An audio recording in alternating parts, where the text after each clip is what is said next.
경기 북부 탑뉴스 주간 브리핑입니다. 도봉산, 의정부, 양주를 잇는 지하철 7호선 연장이 올해 안에 착공될 예정입니다. 경기도는 8월 3일 최근 기획재정부와 총사업비 조정 협의를 완료함에 따라 올해 전 구간 착공회기를 열게 됐다고 합니다.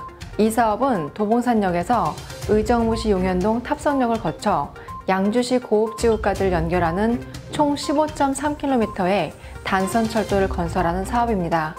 경기도는 추가 확정된 사업비를 토대로 8월 중 1309를 대상으로 공사 발주를 위한 행정 절차를 완료하고 9월 조달청 입찰 공고를 진행할 예정입니다. 이후 11월 중 시공사 선정 및 사업계획 승인이 완료되면 2025년 준공을 목표로 연내 착공에 돌입할 계획입니다.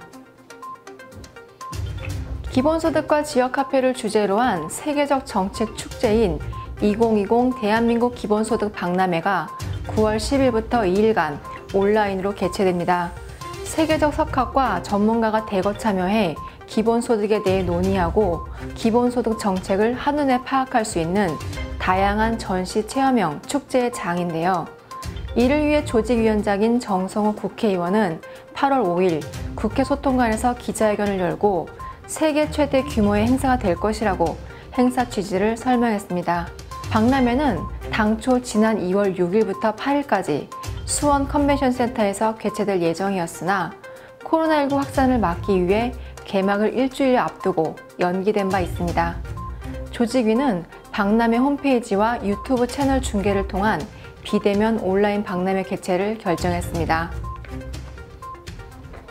오는 10월 2022 카타르 월드컵 아시아 지역 2차 예선전이 고양 종합운동장에서 개최됩니다. 이번에 맞붙을 팀은 피파 랭킹 129위인 투르크메니스탄입니다. 전력 비교에서 상대팀이 열세로 꼽히는 만큼 태극 전사들이 다득점을 만들 수 있느냐가 관전 포인트가 될 텐데요. 이번 경기는 고양 종합운동장 개보수 이후 처음 열리는 축구 대표팀 경기로 코로나19 확산 방지를 위해 관중석의 10% 내외에서 유료 관중을 입장시킬 예정입니다. 파주시는 7월 31일 지방도 360호선 월롱 광탄을 잇는 제2구간 1.14km 구간을 개통했습니다. 폭 20m, 회전교차로 한교소가 포함되며 2017년 6월 착공해 방축 삼거리 1원부터 국지도 56호선 방축교차로까지 개통됐습니다. 또한 파주시는 지방도 360호선 월릉 광탄 제1구간 연계사업 추진의 속도를 더하기 위해 4.6km 잔여 구간에 대한 설계 용역을 진행 중이며 오는 2021년 11월 완료할 예정입니다. 시는 향후 전 구간 도로 개설이 완료되면 인근 주민들의 교통 편익 증진은 물론 물류의 중심으로서 지역이 크게 발전할 것으로 기대하고 있습니다. 의정부시는 8월 3일부터 고산지구의 대중교통 불편 해소를 위해 1-8번 버스 운행을 시작했습니다. 1-8번 버스는 15분에서 30분 간격으로 운행됩니다. 첫 차는 의정부 밀락차고지에서 오전 5시 20분에 출발하고 막차는 노원역에서 자정에 운행합니다. 구체적인 운행 구간은 밀락차고, 고산지구, 청학리, 당고개역, 노원역이며 이용 요금은 기존 일반 시내버스 요금과 동일합니다. 의정부시 미술도서관이 인기리에 방영 중인 드라마 사이코지만 괜찮아 배경으로 방영돼 주목을 받고 있습니다. 지난 8월 1일 제13회에서 오정세가 김수현 서예지와 그림책 이야기를 하며 미술도서관을 둘러보는 모습으로 그려졌습니다. 미술도서관은 미술관과 도서관을 접목한 특화된 도서관으로 전국 최초로 지난해 12월 개관했는데요. 고유의 독창성과 외관으로 도서관 본래 기능뿐만 아니라 시의 관광 명소로도 입소문이나 유명 드라마, 예능 프로그램 촬영 장소로서 러브콜을 받고 있습니다. 양주시가 기존 개인, 법인 택시를 통합한 양주 브랜드 콜택시 서비스를 운영합니다. 개인 택시와 법인 택시로 분리 운영되던 기존 콜택시 방식을 하나의 콜센터로 통합해 운영하는 시스템입니다.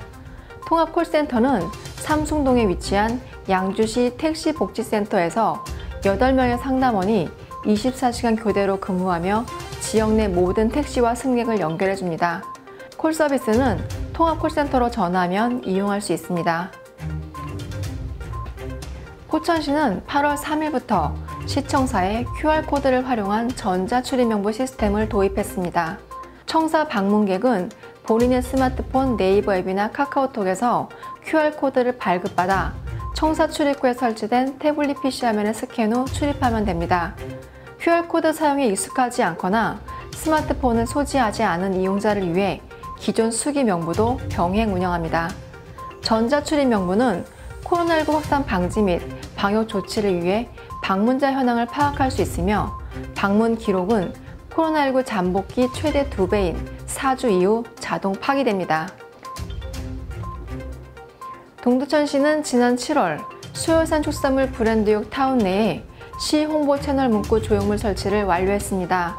기존에 설치한 송내 삼거리 조형물과 디자인의 통일성을 유지하면서도 시인성을 높여 동두천시의 변화하는 이미지를 효과적으로 홍보할 계획입니다. 평화의 도시, 변화하는 동두천 슬로건처럼 발전하는 시를 적극 홍보하여 시민들의 자긍심이 높아지길 기대해봅니다. 구리시는 11월 30일까지 관내 일반 음식점, 휴게 음식점, 제과점을 대상으로 5개 영업을 허용키로 했습니다. 영업시간은 밤 12시까지며 식품위생법, 도로법, 건축법 등 안전기준과 준수사항을 지키는 조건으로 별도 신청 없이 영업 가능합니다. 하지만 기존에 운영했던 옥내 영업장 식탁과 의자수 내에서 허용되는데요. 만약 실내 탁자가 10개였다면 실내 7개, 실외 3개 등 총 탁자 수가 동일해야 한다는 점 참고하시기 바랍니다. 5개 영업이 허용되는 만큼 흡연, 소음, 냄새, 통행권 침해, 과도한 면적 점유한 영업행위 등 시민 불편은 없어야겠습니다. 남양주시가 지역 카페 땡큐페이엔 충전 시 인센티브 10% 지급 이벤트를 연말까지 연장합니다. 이와 함께 8월에는 지역 카페 충전 및 특별 할인 가맹점 홍보를 위해 파격적인 경품 이벤트도 진행합니다. 지역 카페 충전 이벤트는 1회 20만원 이상 충전하는 사람 300명을 무작위로 추첨해 지역 카페 1만원에서 최고 100만원을 지급할 예정입니다. 이와 더불어 특별 할인 가맹점에서 지역 카페를 사용하고 이용 후기를 남긴 사람 중 100명을 선정해 지역 카페 3만원을 지급하는 특별 할인 가맹점 이용 후기 이벤트도 실시합니다. 지금까지 경기 북부탑 뉴스 주간 브리핑이었습니다.